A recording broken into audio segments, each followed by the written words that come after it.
Hey everybody, I'm Chris and I'm a deadhead. And I'm Scott, and I'm a deadhead. And we're gonna talk today about favorite shows. We're gonna do this the next 2 weeks. Today we're gonna let Chris talk about his favorite show, which I'm sure many of you, if anyone watches this, have actually heard, and that is May 22, 1977, from Sportatorium, the Spring '77 tour. It was immortalized in part on Dick's Picks 3. And so that's what we're going to talk about today. Now I'm but going to but turn it not over to not Chris. all of it, and that's what when I was preparing my notes for this show, it kept coming up. People were like, this particular song wasn't on Dick's Pick 3, um, and it should have been, or it's really good, Yep. or something like that. But okay, so yeah, we're gonna take a look and just start from. So first of all, it opens with Funicula. Funicula. Yeah, and that's kind of cool because I mean, Godfather 2 had come out what, like maybe 3 years earlier or so, something like that, 3 or 4 years Somewhere around there, earlier. yeah. Yeah, and so that's just kind of cool, the connection there. But it starts off with an absolute smoking. The music never stopped, and so you And can I go ahead agree. and go to 5 minutes, go right underneath of the 22 and pick up right under the 22 and pick Okay. up there. Yep. And I think And this is one of the best openers that I have ever heard on any Dead bootleg. I think that the opener for this show, it just smokes. it really does. It is.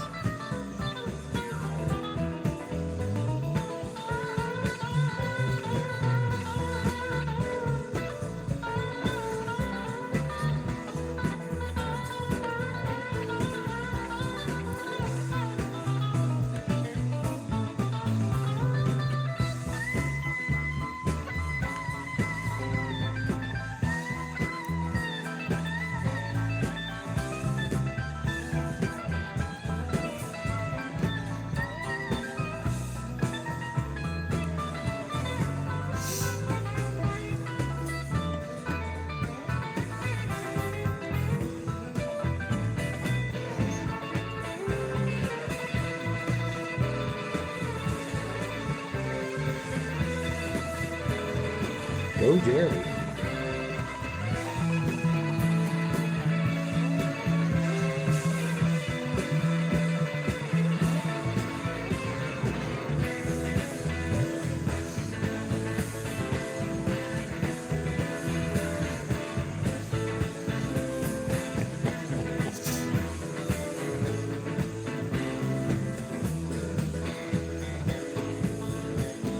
All right. So at the end of the music never stopped here. There's one of those moments, right, where Bobby is saying, "Hey, we need to get everything exactly right. Everything is not exactly right, and we need to get it exactly right." And so starting with the funiculi or funicula, and then this exactly right segment, yeah, that is just such a part of the show, right? That it wouldn't be the same if those things weren't in here, and it's just awesome that we've got these recordings. I agree with that. And I do.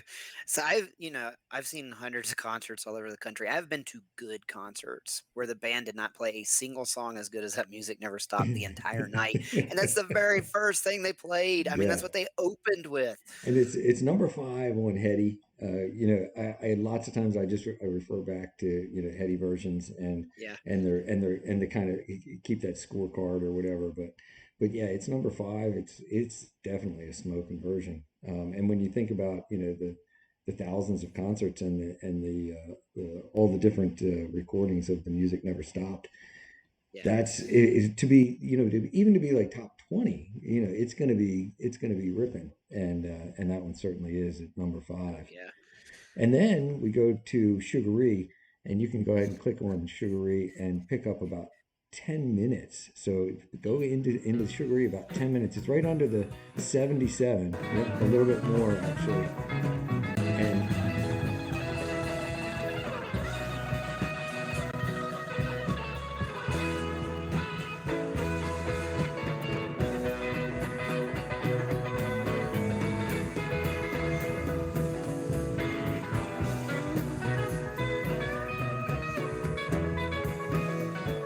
So after they get everything exactly right, this is the result. It is the number one Sugar Ray.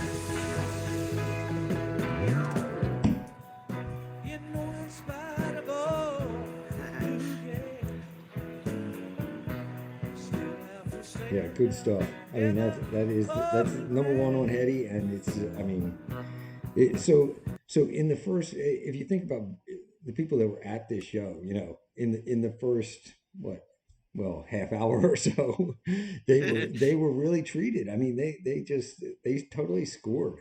Uh, Oh yeah. Unbelievable. And then from Sugaree, they go into El Paso. You can see it there, El Paso. We don't have to listen to it. Cowboy Bob doing his thing.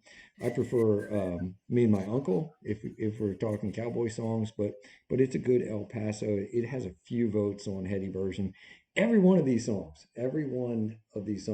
is on Hetty versions with Oh yeah. at least some votes. The next up after El Paso is Peggy O, and I know you were stuck on Peggy O recently. So I was, if and I you still want kind to, of am. okay, and if you want, so and on Hetty versions, this Peggy O is kind of one of those weird ones where it's on there twice. I don't know how that happens. Oh, and I don't know. But it's on there with 20 votes, and it's also on there with 8 votes. So I don't know. Even at 20 votes, it's at least noticed, I guess. Yeah. Um, but it's solid. If you pick up at 4:30, which is if you go just past the date, just past the 7-7, and pick up, that's the part that starts to hit it for me.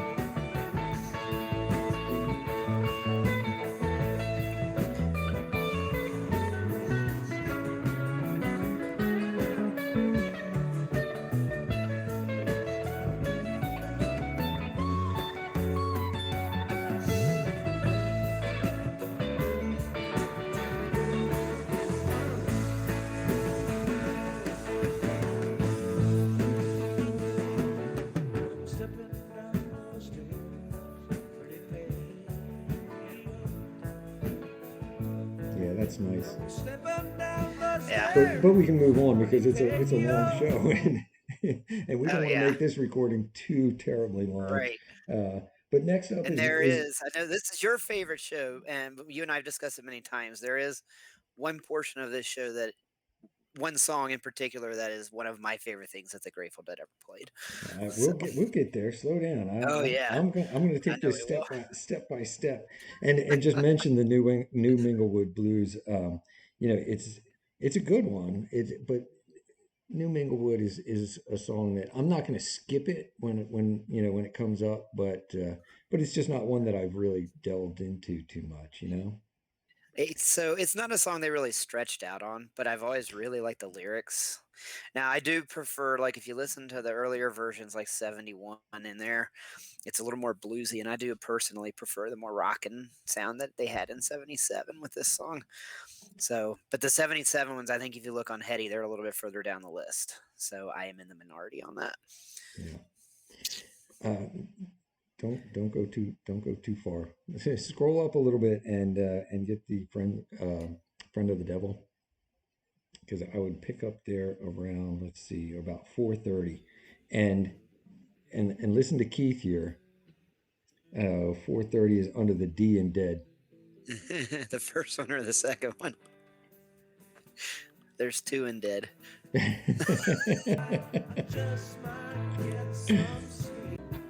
The second one, apparently. But listen to Keith.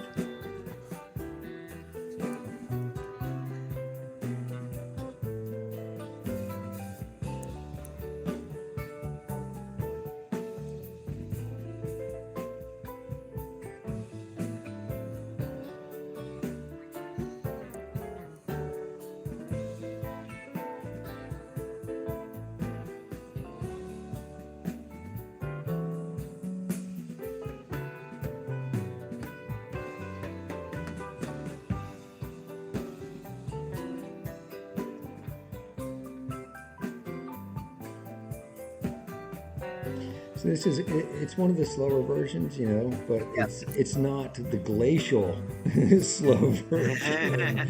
It's at least it's moving. Yeah, At least that's this how is I really feel. groovy. That's how I feel.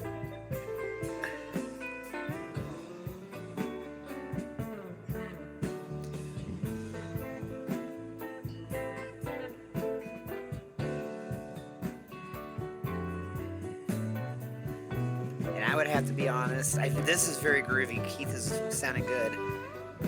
And you and I have talked about it. I love Keith. I To know. me, he was my favorite keyboardist. I know that Pig really helped build the image of the Dead and get them started, but when I listen to the music, Keith is the man for me. Yeah. Well, Pigpen,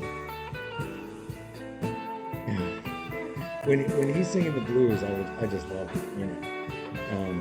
But and and Keith is really good. But I thought we've talked about this before. Brent was like the first one that I really listened to, Yeah, and I could get completely sidetracked.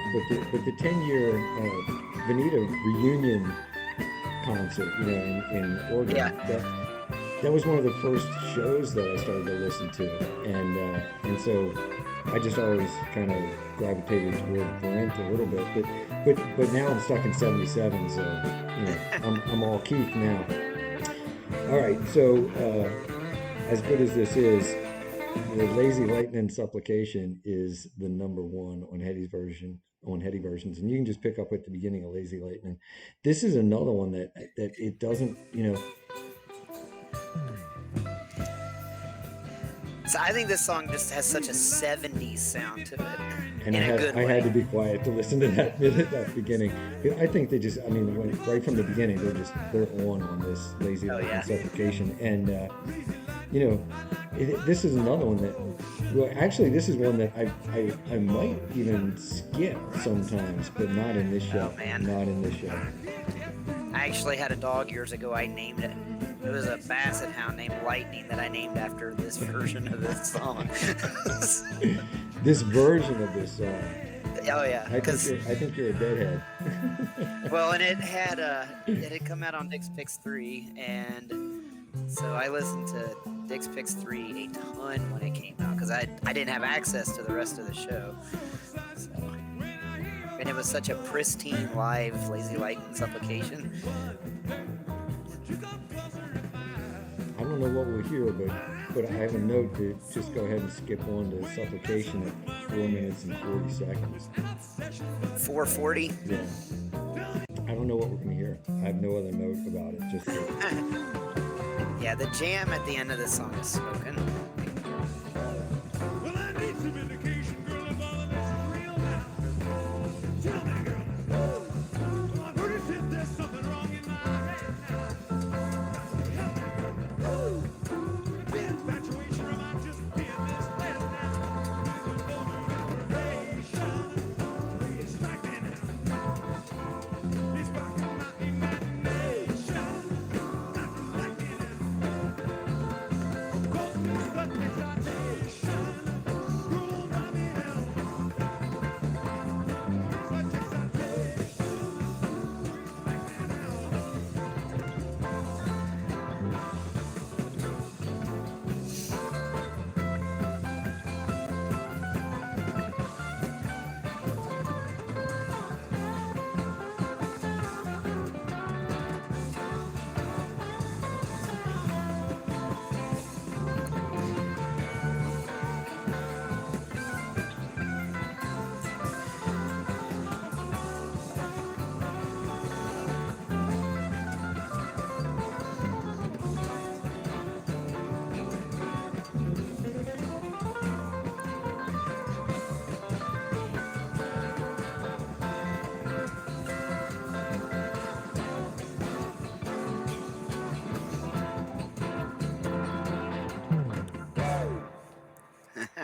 woo. Yeah, good stuff. All right. So what's after that? Ramble on Rose, and so Ramble on Rose on Hetty versions. It says like so. MC Jed. I want to give you credit. It says.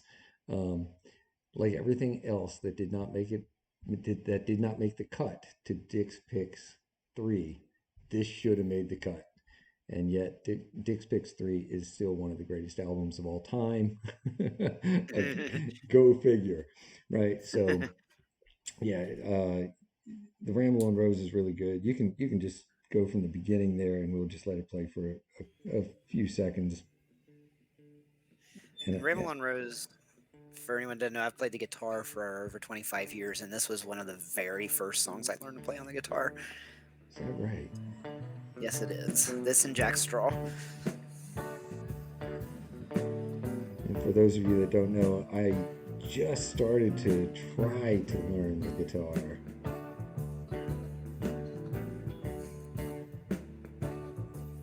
All right, it's been 2 years, and I know about 8 chords.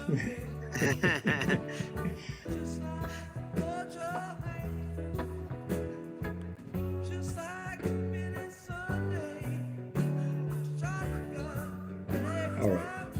But we don't have to spend a lot of time on that, because the next one up, dancing, this dancing in the street is Yep. is number 3. It's number 3 on Heady Versions, and it is good. The only, and you can just pick up from the beginning, I guess. I didn't put a note in there, but the only two shows that are above this show for dancing is Harper and Cornell. Those are the Yeah. only two. And when you talk about the greatest shows of all time, right, which we'll probably do at some point. Yep. But right now we're talking about my favorite show. So this version is smoking. It's up there, and to have it in the same, in the same conversation as Cornell and Harper, it's good. Oh, yeah.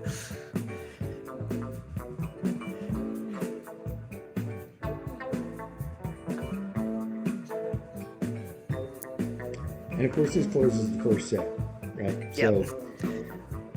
And I feel like they just go on and on and on, and it's all great. I mean, it's not like it's I just made it seem like they're droning on and on or something, but they just go, they just keep jamming and jamming and jamming. It's like it's like they're just having so much fun, and they know they're going to get a break after this, so they just keep going and going, and it's so sweet.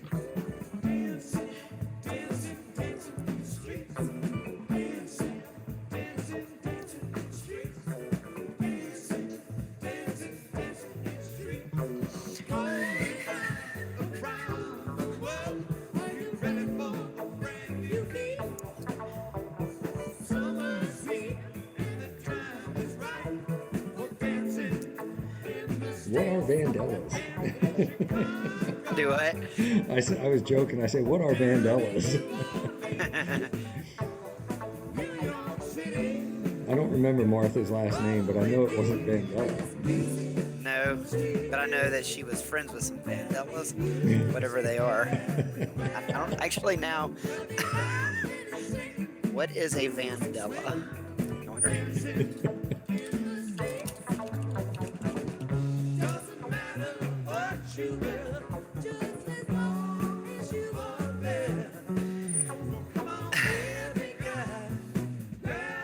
So in north central Ethiopia, a Vandella is a ghost walking or dream invading demon or vampire. That is way darker than I was anticipating. Yeah, that's great. That's perfect. Motown slipped one in on us there.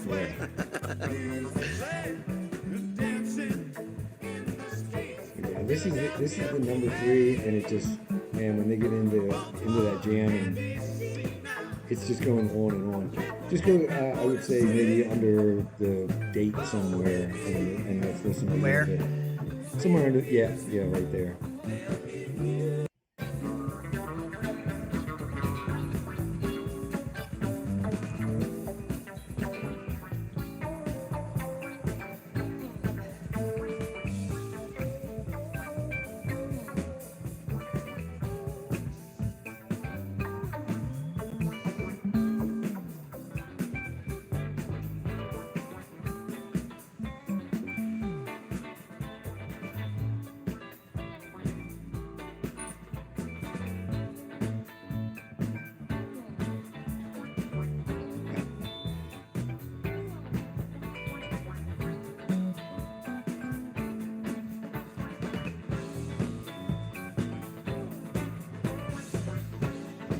It might be behind Cornell and Harper on heady versions.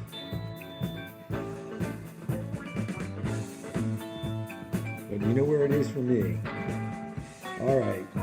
So now, Yeah, and now if I had to pick, as much as I love Harper College, I would probably be inclined to go with this. And I really like Cornell too, but my favorite part of the Cornell Dancing in the Streets, I've told you this before, is when Bobby comes in too early on the yeah, lyrics right. and I you can know. hear the crowd freaking out. And it's just fun. I mean, it's just awesome, but that's my favorite part of the I Cornell Dancing agree. in the Streets. Yep. It kills me. Yeah, that's good. So obviously, well, not obviously to my viewers, right? All 17 of you guys that are out there watching me. But the second set, you know how I feel about the Help Slip Franklins here. Yes. Uh, And I agree with you on that. yeah, it's number 4 on Heady versions, and I just think it's the best ever. I can't even imagine. So, um, it's the number 1 for me. Yeah. And this is what I You was referred to got to hear earlier. this, got to hear the start of Help here, but then I'll tell you to advance it in just a second.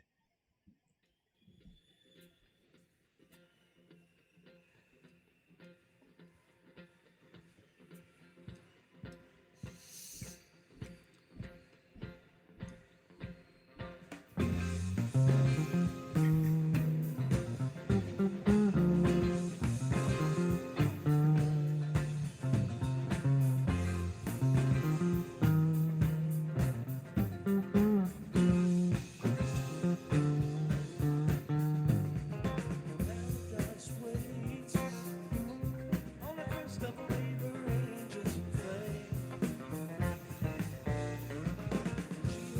Yeah, that's just beautiful Like a to me child Yeah, anyway. Phil's bass. You can go to about 4.5 minutes, which is towards the back end of this, and we get the first taste of what I really love about this Help Slip Franklins.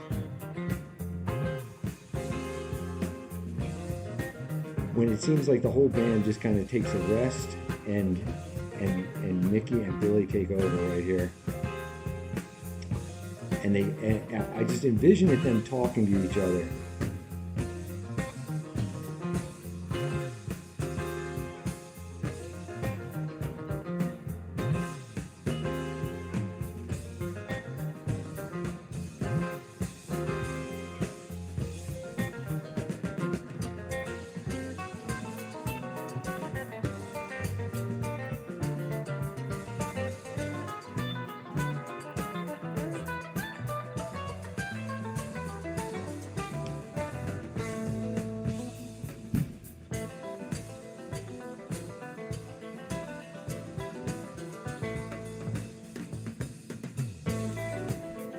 And then I just feel like Mickey's replying. I don't know whether that was Billy or not. I have no idea. But I feel like they're just talking to each other. Well, and I think the Slipknot is one of the coolest songs ever. And it's just an instrumental. It's very jazzy. And then I just follow that cowbell. Yeah. But to me, everything about Slipknot is just perfect. It's just the name of the song is even cool.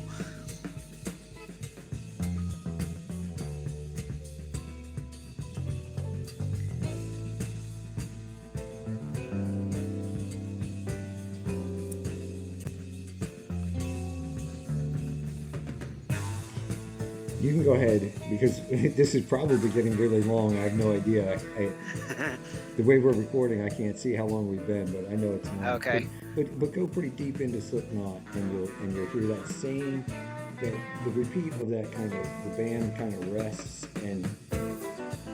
Did I go too far? No, that's good. That was the cowbell there.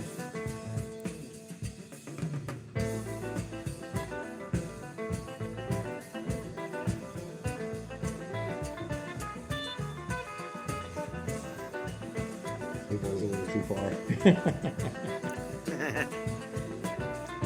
Go back to about, I guess, 4.5 minutes in there. Yeah, hold on.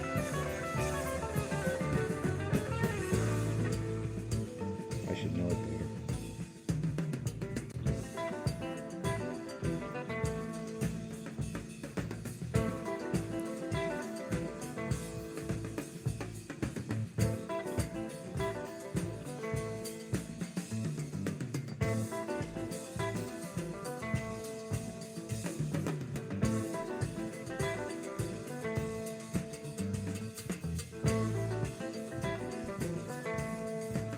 Drums again, and then it goes back cowbell.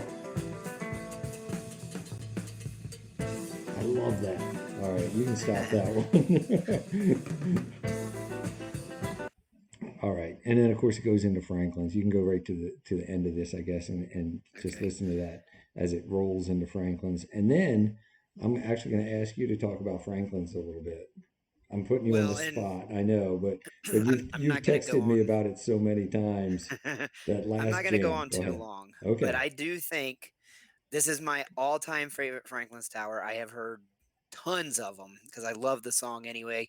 And I actually, for me, I associate the song Franklin's Tower. I don't know why, but for years since I was in high school, I for some reason associated this song with spring. And every year, the first day when winter's coming to an end and we have a really nice day outside, for probably at least 25 years now, at some point during that day, I sit down and I listen to Franklin's Tower. And I even listen to the studio version of it sometimes. But this Franklin's Tower, it's Whoa, the not the most studio rockin'. version. Yeah, I That's know. crazy. But it's this is not the most rockin' Franklin's Tower, but I think personally, it's the most beautiful one I have ever heard. And I think the jam at the end of this song, Right. I've seen people mention it on the internet. Go to that. Keith keeps doing this little riff that sounds like Foolish Heart. It would eventually be part of Foolish Heart in a few Okay. years. But the play between Jerry and Keith and the way they are feeding off each other and the way the rest of the Mm-hmm. band just is so in step with it. It is, I think, one of the most beautiful things I have ever heard in my life. I just love it. Let's hear it.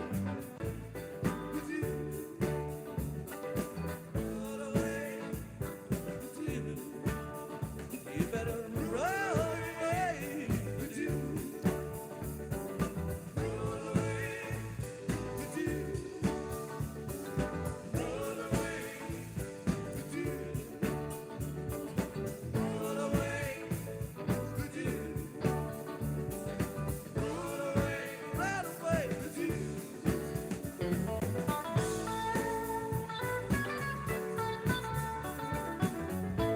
That little piano riff Yeah, right that's there, that's beautiful. Foolish Yeah. Heart. Yeah.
God, that is good. Yes, it is. When they go, let's see.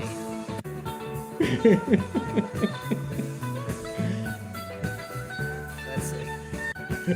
I broke it. Sorry. I couldn't. I was just like, God, that is so good.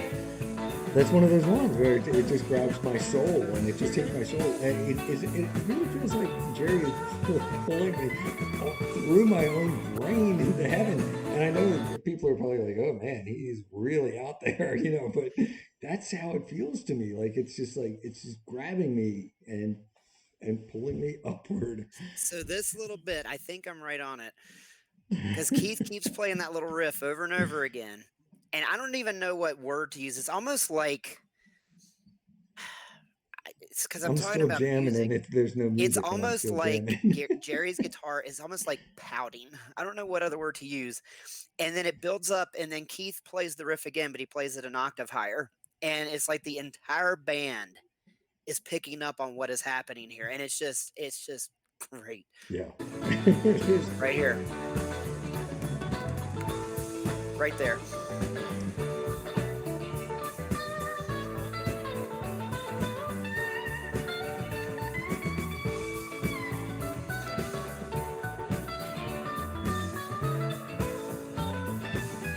Oh yeah, we're going long today. We're going long.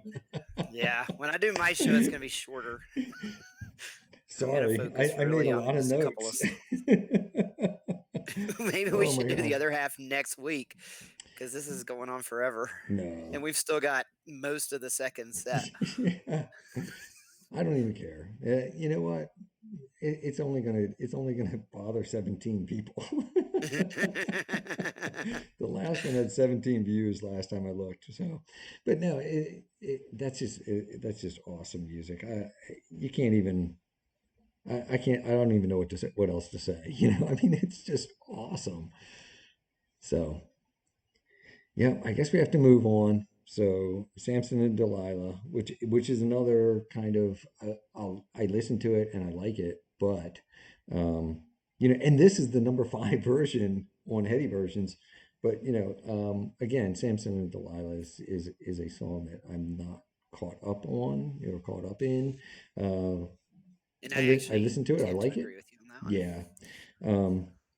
So up after that is Brown Eyed Women, and it's a good version. It has 1/10, and now I would say that it's a great version, but it has 1/10 of the votes that Cornell does.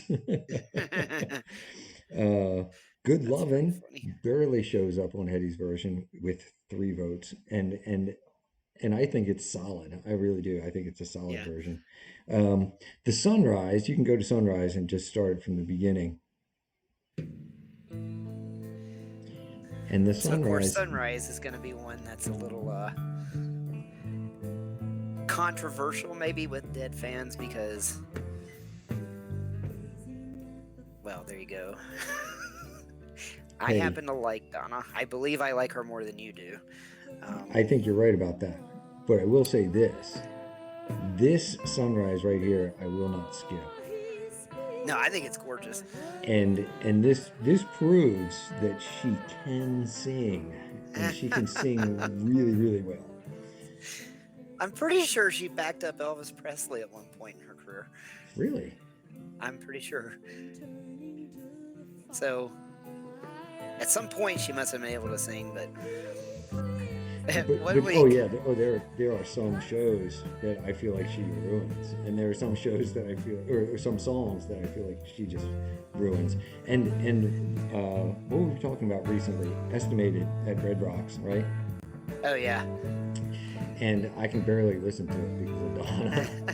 And Bobby's So- not much better, so maybe it was a vocal issue. Maybe they couldn't hear how they sounded or whatever. But I'll have to go back and find it.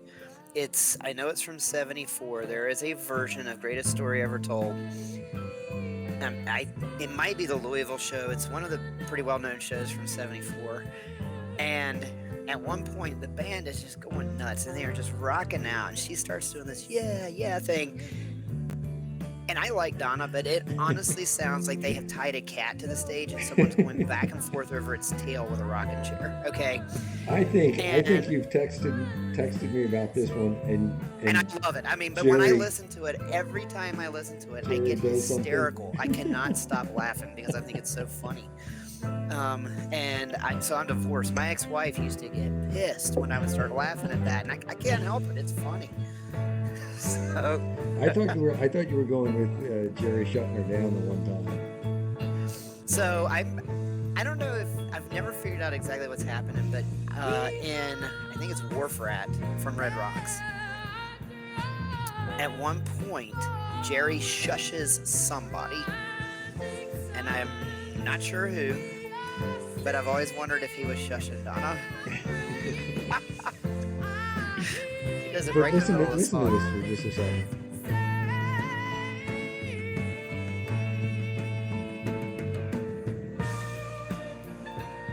She sounds good.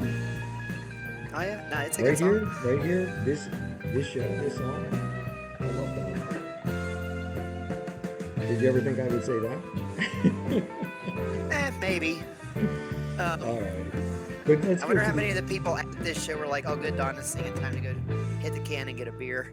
yeah. But it is a good song. All right. Let's go to the estimated, which is the number Oops. 4 estimated of on Hetty, right? Uh-huh. Number 4 estimated on Hetty. Go to about 7 minutes. I don't know how to tell you where to go to get 7 minutes, but it's most of the way through it. Far in. Yeah. Out there. Yep. It stopped playing.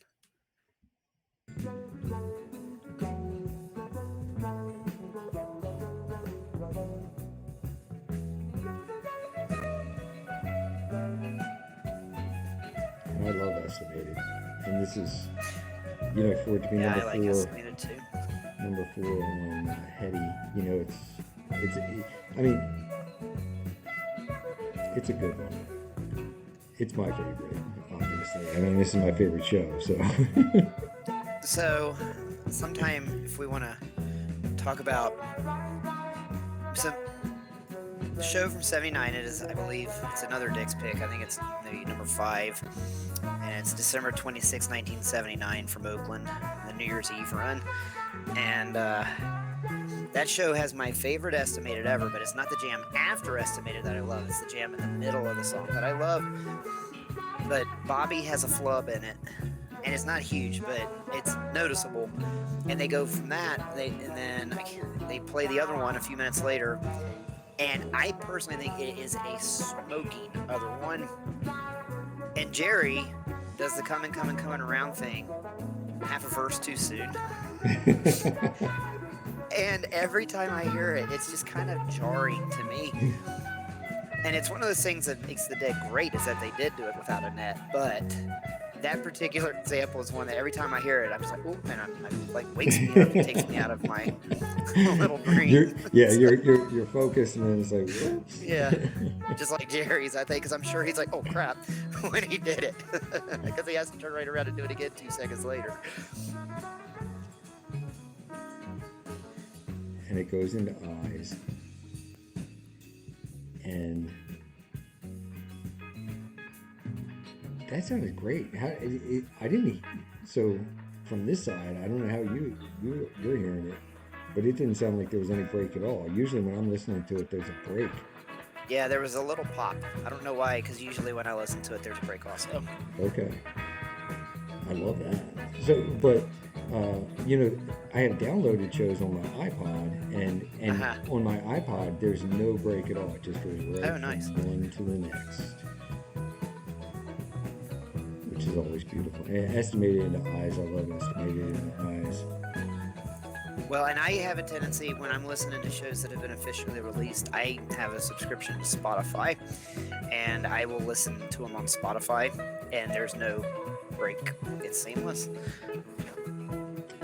My only note about Eyes of the World here is listen to it right from the beginning, coming from estimated, and we just did that. And it's the number 14 version on Hetty Versions. When you think about all the eyes, especially, I mean, let's face it, I think the eyes from 73, 74 probably better, right? But this is a really nice version. Well, and I am partial to the Speedway version from September 3 of 77. Mm-hmm. So I love that version of Eyes.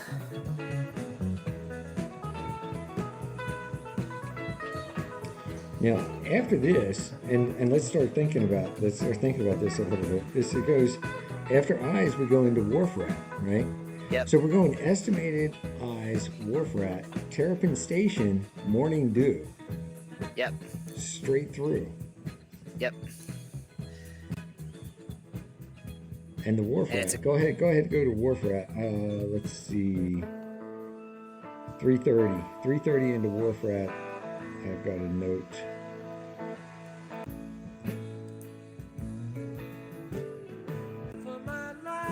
And this is, There we go. everything's low, right? And then everything's just going to build from here. Yep. And this Wharf Rat is the number 4.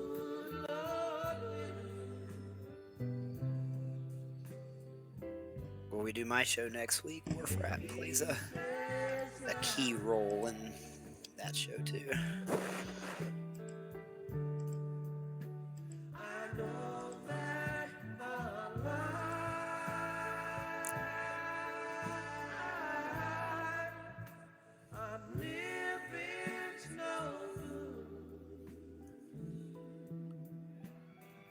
All right, so on Heady versions, someone by the name of Larry Bird, who is a self-described funky head, I'm pretty sure he's an NBA Hall of Famer too. Yeah, says the Wharf Rat Terrapin Inspiration Reprise Into Morning Dew is the most powerful concluding crescendo that has ever been performed in a concert setting. And says Jerry literally creates a ballad suite that seems to have fallen from the heavens. And I do not disagree. We lost the music, but Here it goes. but I do not disagree.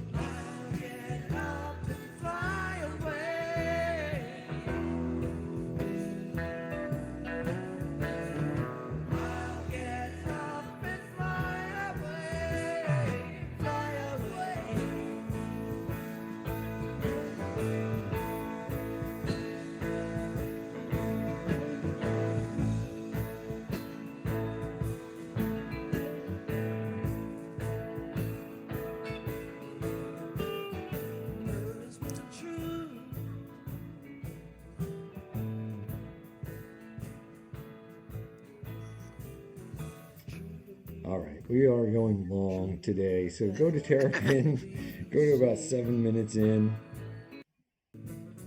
On Terrapin, I it's only 6 think- minutes long. No, all right, 3:20 in. Sorry, Oh, okay. the first 2 in the 22 of the date.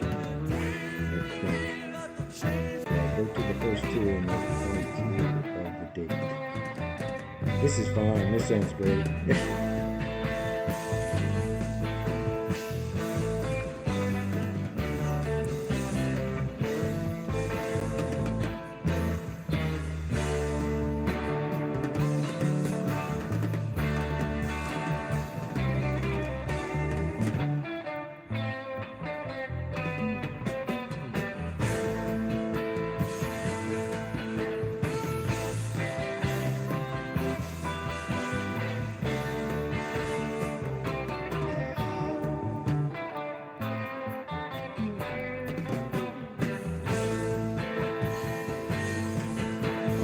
So it's still building.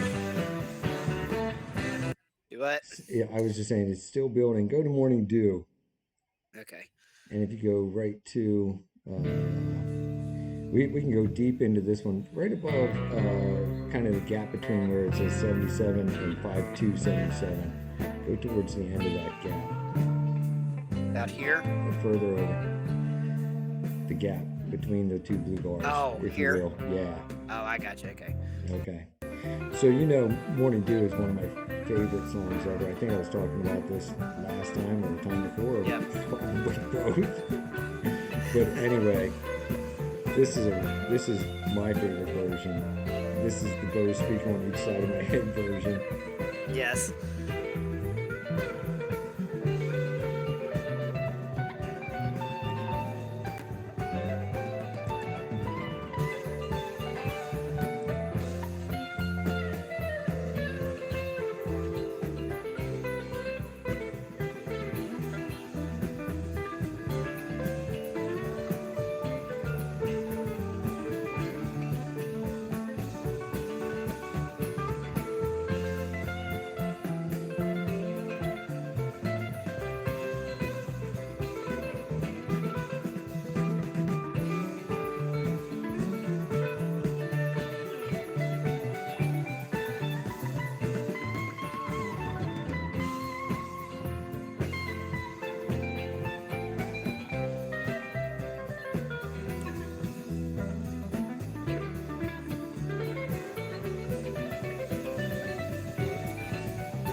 I just had to let that one play. I couldn't. I was like, we're going long. Let's go long. Yeah. That Next is week I'm gonna just keep it shorter. awesome. We're Uh-oh, gonna I talk about. lost you a little bit there. Okay.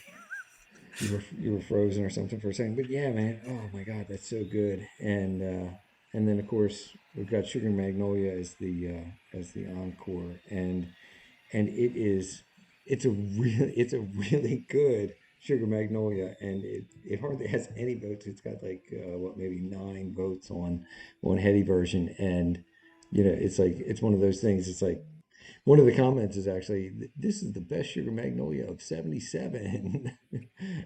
But you know, it's just it's a really solid encore, and of course everybody's pumped up. And Well, and Sugar Magnolia is on my short list of my favorite songs of all time. It is just it's an amazing rock song anyway, but when they would stretch it out live with the jam after the lyrics before and then the Sunshine Daydream, it's such a great song. it really is. So just to recap, this is my favorite show. On Heady versions, the number one versions of Sugaree, Lazy Lightning Supplication, and Sunrise appear in this show. The number 3, Dancing. And when you start, that's something we didn't talk about today, and we should probably talk about. But what songs are kind of defining for the Grateful Dead, and just that in the shows, I really feel like Dancing is up there. It's not their song, but Yeah. it's up there. Yeah. But anyway, that was so you just heard the number 3, Dancing, the number 4, Help Slip Franklin's, the number 4, Estimated, the number 4, Wharf Rat, the number 5, Music Never Stopped, which is another one that I just feel like live that's if you went to a Dead show, hopefully you heard that one. It was also the number 5, Samson and Delilah, and the number 5, Dude. Are there better shows? Maybe, but you would have to convince me. And I'll let you try. I'll let you try to do that next week.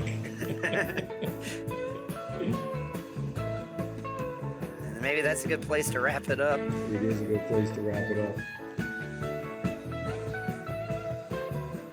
Oh, I guess that means I should stop recording. Hopefully it worked. Yeah, hopefully.